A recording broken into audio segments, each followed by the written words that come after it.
Assalamualaikum warahmatullahi wabarakatuh. Kami dari kelompok 10 yang beranggotakan saya, Dian Bangestika, serta dua teman saya, Alia Fitrahani dan Fadilah Miftahul Ilmi, akan mempresentasikan tanggapan kami mengenai kasus-kasus yang ada dalam topik 1 mata kuliah pemahaman tentang peserta didik dan pembelajarannya alur demonstrasi kontekstual. Pada presentasi kali ini, kami berharap teman-teman dapat memberikan argumen terkait dengan tanggapan yang akan kami sampaikan. Langsung saja kita ke kasus yang pertama.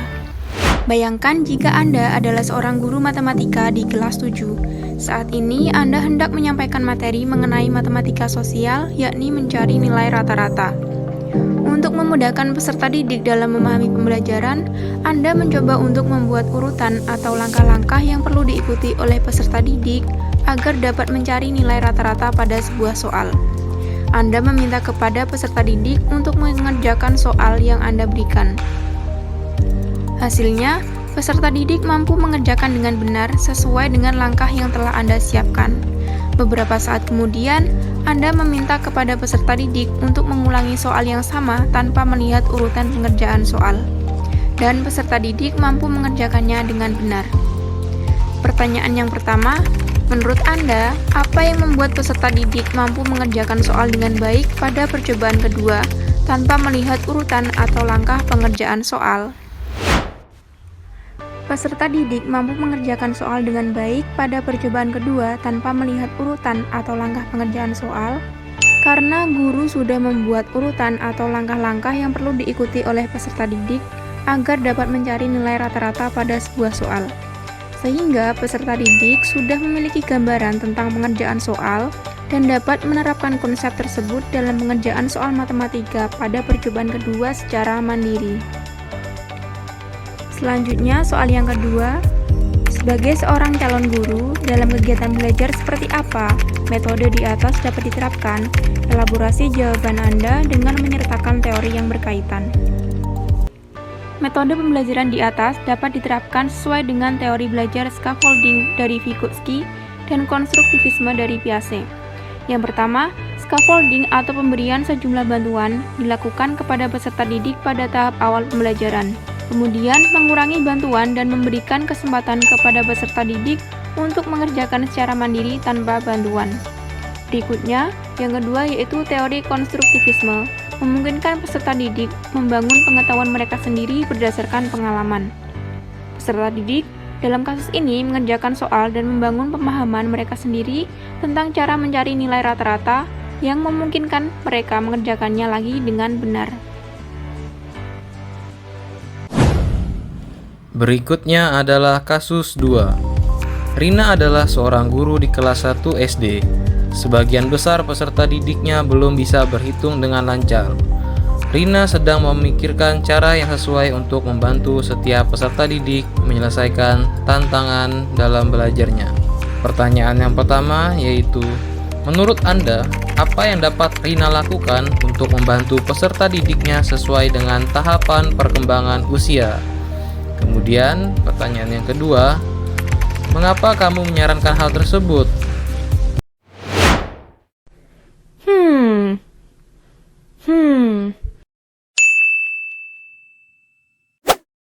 Dari pertanyaan yang pertama dan kedua, maka kami menjawab bahwa dalam kasus Rina, untuk membantu peserta didiknya yang masih di kelas 1 SD dalam belajar berhitung, Rina dapat mengadopsi beberapa pendekatan yang didasarkan pada teori perkembangan kognitif anak, di mana menurut kelompok kami yang dapat Rina lakukan diantaranya adalah yang pertama, penggunaan alat peraga konkret.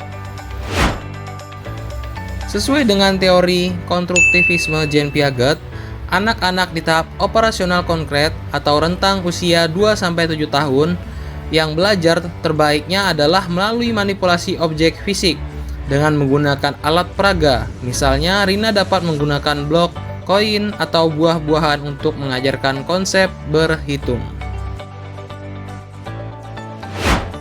Untuk cara yang kedua yaitu dengan pembelajaran melalui permainan, di mana cara yang kedua ini didasari oleh teori Vygotsky. Dalam teorinya tentang zona perkembangan proksimal, yang mana menekankan pentingnya pembelajaran melalui interaksi sosial dan bermain. Permainan edukatif memungkinkan anak-anak untuk berinteraksi, berkomunikasi, dan belajar dalam konteks sosial, membantu mereka memahami konsep matematika dalam lingkungan yang menyenangkan dan kurang formal. Nah, di sini Rina bisa menyusun aktivitas bermain yang melibatkan angka dan perhitungan, seperti permainan papan, teka-teki angka, atau permainan kartu, agar anak-anak dapat belajar dalam konteks yang menyenangkan dan interaktif. Yang selanjutnya, dapat menggunakan suatu pembelajaran berbasis cerita dan lagu. Pendekatan ini menekankan pada teori pembelajaran melalui narasi, di mana yaitu berupa cerita dan juga lagu. Kita ketahui bahwa cerita dan lagu dapat membantu anak-anak menghubungkan konsep matematika dengan situasi kehidupan nyata, membuat pembelajaran lebih relevan dan mudah diingat. Kemudian, selanjutnya dapat menggunakan kegiatan kelompok kecil dan kolaboratif. Kolaborasi dalam kelompok kecil mendukung teori sosial konstruktivisme yang dikemukakan oleh Vygotsky, di mana anak-anak belajar melalui interaksi sosial. Anak-anak dapat belajar dari teman sebaya dan membangun pemahaman mereka melalui diskusi dan kerja sama. Yang selanjutnya, Rina dapat melakukan pembelajaran berbasis proyek. Nah, pembelajaran berbasis proyek sendiri memberikan sebuah proyek atau tugas yang melibatkan perhitungan. Cara ini dapat dilakukan dengan memberikan proyek atau tugas yang melibatkan perhitungan dalam konteks kehidupan sehari-hari, seperti merencanakan pesta kelas atau membuat sebuah toko di kelas. Dapat membantu anak-anak memahami aplikasi praktis dari keterampilan berhitung. Untuk cara yang terakhir, yaitu dengan penggunaan teknologi pembelajaran. Integrasi teknologi dalam pembelajaran mendukung teori pembelajaran digital dan multimodal, di mana anak-anak belajar menggunakan berbagai mode seperti visual, audio, dan interaksi. Teknologi dapat menawarkan cara yang lebih menarik dan interaktif untuk belajar matematika. Kasus ketiga, Made adalah seorang guru yang mengajar di salah satu sekolah negeri wilayah Bali. Ia mengampu mata pelajaran bahasa Indonesia. Ia hendak mengajarkan materi teks deskripsi pada peserta didiknya.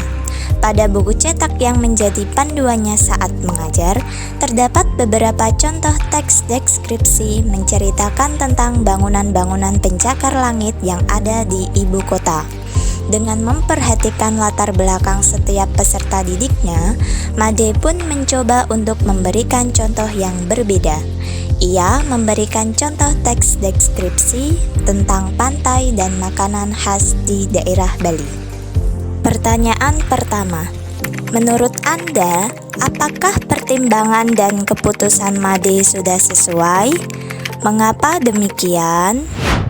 Keputusan Made dalam mengubah contoh yang ada di buku panduan dengan memperhatikan latar belakang peserta didiknya sudah tepat, karena contoh yang disediakan berada di lingkungan Jakarta, sedangkan Made mengajar di Bali. Oleh karena itu, Made berusaha membuat contoh soal mengenai teks deskripsi yang lebih mudah sesuai dengan keadaan lingkungan di sekitarnya.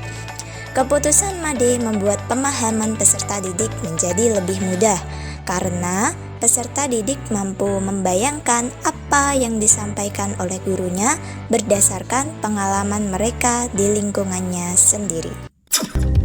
Pertanyaan yang kedua, prinsip apa yang Made gunakan dalam kasus tersebut? Elaborasi jawaban Anda dengan menyertakan teori yang berkaitan. Prinsip yang diterapkan oleh Made relevan dengan yang pertama adalah model pembelajaran kontekstual atau contextual teaching learning.